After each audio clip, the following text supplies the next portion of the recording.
Ребенок скрипит зубами во сне – это не просто привычка, это сигнал организма о том, что что-то не так. Признаки бруксизма. Характерный скрип зубов, частые пробуждения ночью, утренняя боль в голове или в челюсти, стирание эмали и истончение зубов. Причины бруксизма могут быть разные. Это и стоматологические проблемы, и нарушения в работе нервной системы, избыточный стресс, а также нарушения в работе желудочно-кишечного тракта. Если оставить это без внимания, могут появиться серьезные проблемы: искривление зубов, нарушения в работе височно-нижнечелюстного сустава, хронические головные боли. Что делать?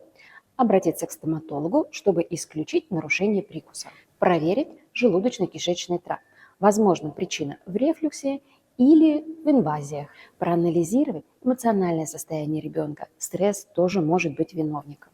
Бруксизм – это сигнал организма. Важно вовремя найти причину и устранить.